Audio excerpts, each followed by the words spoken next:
Today, we continue our week of exploring audits adjacent to the compliance space by taking up the mock audit. The compliance tip of the day. This is the podcast where we bring you daily insights and practical advice on navigating the ever-evolving landscape of compliance requirements. Whether you're a seasoned compliance professional or just starting your journey, my aim in this podcast is to provide you with a bite-sized, actionable tip to help you stay on top of your compliance game.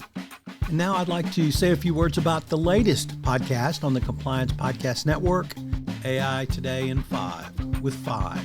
Thrilled to announce the inaugural episode of my latest podcast series, AI Today in 5. I wanted to do a short, curated set of stories and news stories about AI for the compliance professional and the greater business professional.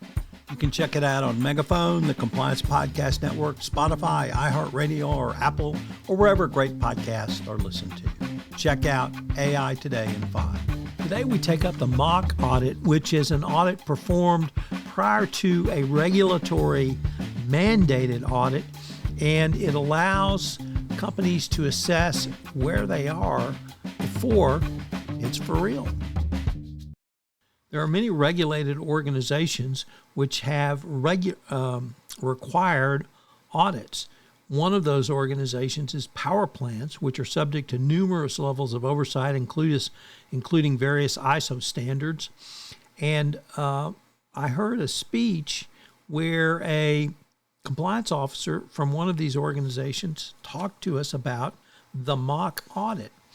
And these were done to prepare for formal audits, both internal and external.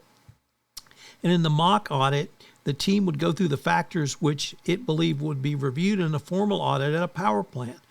But the thing that struck me was when he said that when they go into a plant, they tell the plant personnel, quote, "We all wear the same color shirt," end quote. And by that, he meant that they're all on the same team, trying to achieve the same goal of doing business in compliance within the rules and regulations of the power industry.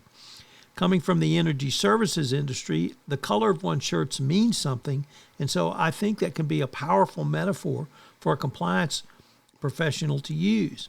It's a mechanism by which a compliance team can go into a location or business unit and not only try to determine what might be needed for remediation, but equally importantly, help the employees in the facility move towards greater compliance. The team members who perform these mock audits are not lawyers, but engineers or other process-focused team members.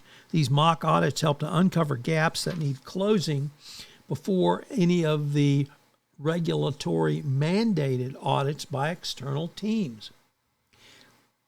Think about this in the context of continuous improvement in a best practices compliance program.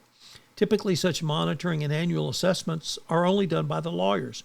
One thing I think we are as lawyers is to bring others into the process, because it is often assumed when lawyers are involved, it's adversarial.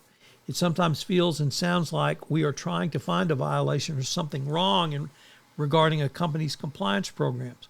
We are not, and we're there to help employees learn from the mistakes. But we can't do so unless we present ourselves as wearing the same color shirt. While there is certainly a fine line that must be trod in monitoring and annual assessments, if the compliance practitioner could adopt a bit of a tone similar to a mock audit, it might open things up for a more useful and constructive ground going forward. The DOJ has made clear that compliance audits with actionable remediation plans are a key component of any effective compliance program. This was certainly made clear in the 2024 evaluation of corporate compliance programs. So what are today's 3 key takeaways?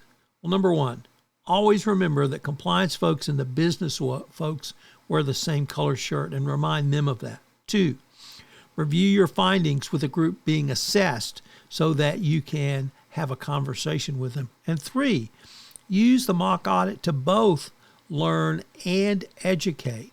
You can educate through the audit process as well as learn through the audit process.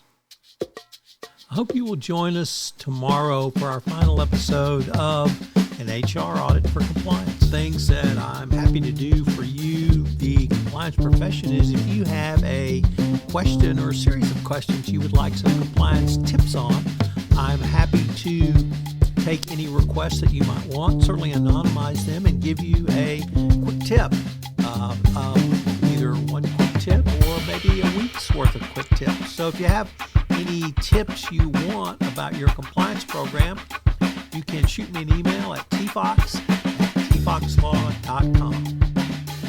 This podcast was created and produced